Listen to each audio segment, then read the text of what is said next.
If you look at the temple structure, deep inside the sanctum sanctorum, all you will find is a stone. 6 to 7 feet or 9 feet, including the pedestal, etc. A whole lot of people are ridiculing why this much decoration to a stone. What's there in it? How can you worship this dumb stone as God?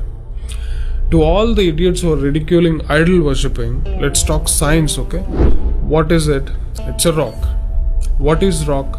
Rock is made up of metals and minerals. If you go to a valley and shout something, what does the rocks do? It will give you an echo.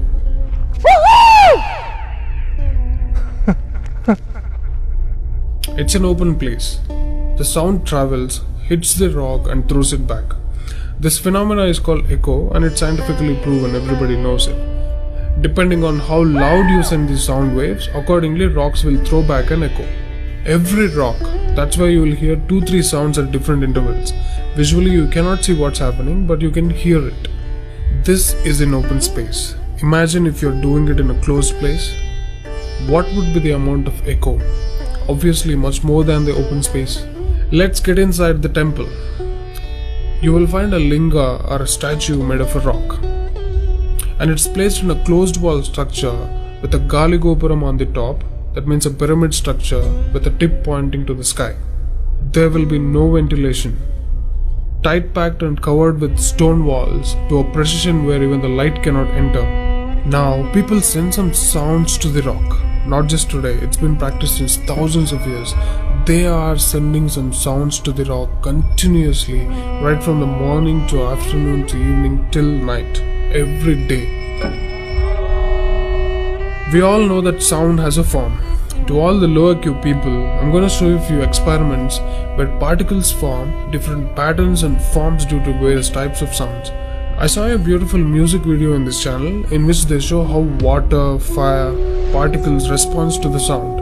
It's an incredible experiment, you must watch it. It is a film to describe to you the effect of cymatic frequencies. Now, 72% of your body is water. 12% is earth, 6% is air, 4% is fire, and the remaining is space. Don't you think this sound has an impact on your system? Look at how drastically the water is responding to the sound. Similarly, fire. In fact, everything in the cosmos responds to the sounds. That's why yogis of the past have always said sound is the basis of existence. Every form is a certain reverberation of sound. If you master the sound, you can play with the 5 elements. That's how the sages of the past used to walk on water, disappear into the air, walk through the walls, etc. In Harry Potter movie, what you have seen is just a fiction story. But here, we have got yogis who did all that for real. Even though there are many mystics who can do these things, not just them. You and I can do it if we attain certain mastery over the sound. You need a perception beyond the senses to do that. For that, you need to do a different level of sadhana. You can't do that in a laboratory through some dumb experiment. All those who tried either ended up neurotic or died an utter failure. Wasted a lot of money in the research. So except dhyanam, technically there is no other way. Sorry to disappoint the people who are lazy to yoga. Okay, sound. I recommend you to watch more such experiments in YouTube to understand better what I'm trying to say here. Inside the temple, they chant some mantras. What happens is, the sound will touch the stone and bounce back in different directions. Because it's a closed room, the sound has to pass out through the main door. And whoever is standing in front will be completely soaked in that energy. Now, what do they chant? Vishnu Sahasranamam in the morning and Lalita Sahasranamam in the night. There is Shivopasana Mantram, Lingastakam, Am Namah Shivaya, Nirvana Shatakam, etc., which will have different impacts on the human system.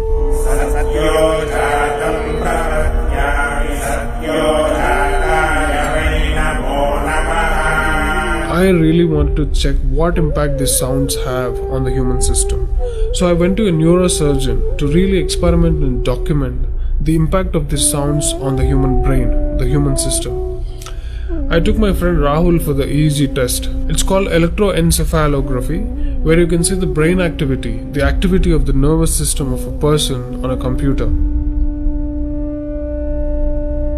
We played Lalita Sahasranamam to him.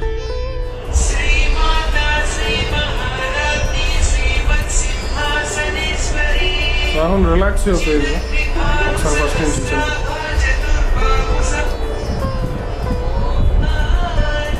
Right.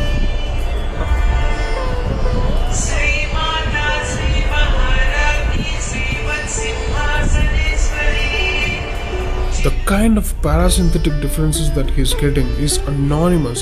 Oh my god, then I understood. These sounds are engineered in such a way that the rhythm of the chant will go inside your parasympathetic nervous system and will put you into deep sleep within 3 to 5 minutes.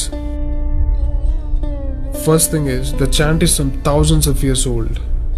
How could these ancient sages know that these sounds impact the parasympathetic nervous system? This they do it in the night. And in the morning they chant Vishnu Sahasranamam, the 1000 names of Bhagavan Vishnu. And again, these sounds are engineered in such a way that it will wake you up to a peaceful and refreshing state of mind. I'm sure most of you are suffering with painful wake-ups, with such an irritated mind that you can't sleep and you don't enjoy waking up. If you listen to Vishnu Sahasranamam in the morning, it will clear all these clutches in the brain and you will be super fresh when you wake up. Even today you can go and check in Tirupati temple.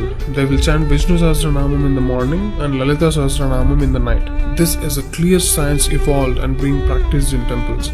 Even now in most of the temples they're still doing it without knowing why they're doing it. I went and asked one of the priests in my hometown. He said, no, they're doing it since so many years. Or they will say something like, it's good for your health, you will get money, pregnancy, etc. This is one more reason why temples are ending up in ruins here. There is no one to talk about the science behind it. Why sounds and why the rock? So they call this rock as God, and when you chant for God, their idea is to benefit the human beings living in the city. It's a free service. Will your doctors treat you for free? But these temples are doing it for free since ages. But now these temples are under attack. It's time to free them from government's control. Temples' properties are being looted. They think too much of gold is available there. You know what? The temple design is such, there will be a Dvajastambam, which is made of some metal, usually gold or copper. Brass is a good conductor of sound, gold is an excellent conductor of electricity, and it has higher receptivity of the energy. To all the idiots who are worried about so much gold being used in the temple construction, just smack them with this video. This is a clear science and most sophisticated engineering that even the modern science has no clue of. There is much more to the design of the temple. The design is such, the energy waves reverberated by the gopuram will pass straight and touch the antenna kind of arrangement here and stored in the energy format. People are supposed to touch it. A lot of people touch their heads without knowing why they are doing it. And then you're supposed to walk into the space which is filled with this energy transmitted by the rock inside. Doesn't matter whether you're a Muslim, Hindu or a Christian, you can't escape the energy. You'll be bathed in the glory of that energy. You can actively feel the difference after you pass through the path.